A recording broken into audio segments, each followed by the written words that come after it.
Hi everybody, this is scenario number 3. In this scenario, we're going to completely neutralize all of the original acid that we have. So in this problem, you'll see that we're adding 35 milliliters of sodium hydroxide.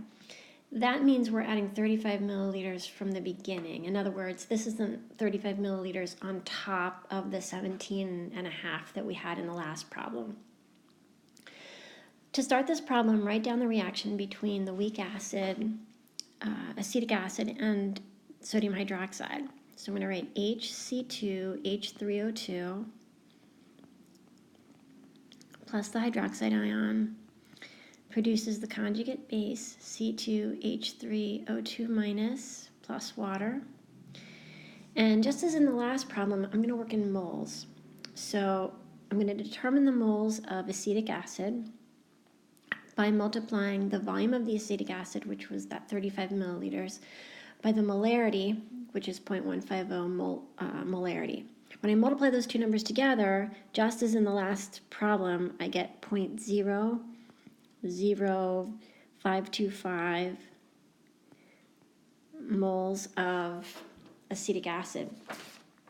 To determine the moles of hydroxide, you're going to take the volume of the hydroxide, which happens to also be 35 milliliters, and you're going to multiply by its molarity, which is 0.150 molar. And you again get the same answer, 0.00525. Sorry, that's a 5 moles. Let me make that a little bit neater. There we go. 0.00525 moles. We don't have any products yet, and we don't really care about the water.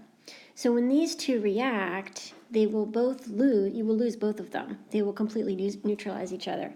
This is called the stoichiometric point of the equivalence point of the titration. So I'm going to subtract 0.00525 moles from both of these.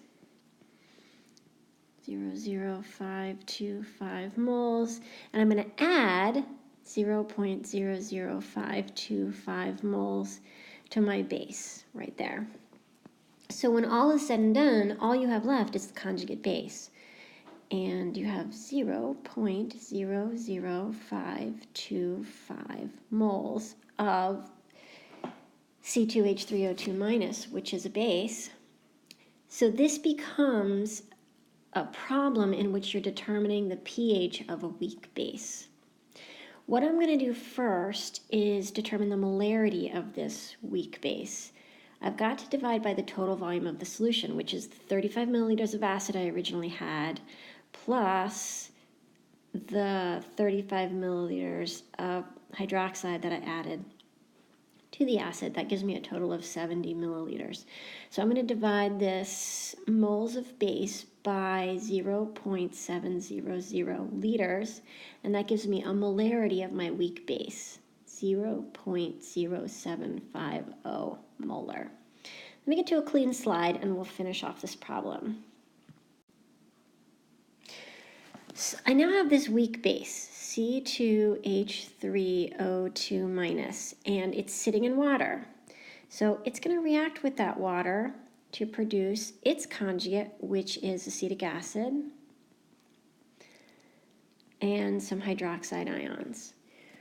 We know that the molarity of this base is 0.0750 molar, and it's going to dissociate or react with the water is a better way to say it. It's going to react with the water. And we're going to lose some of those anions, and we're going to gain some acid in the process. How much? X. How many hydroxide ions are we going to gain? X.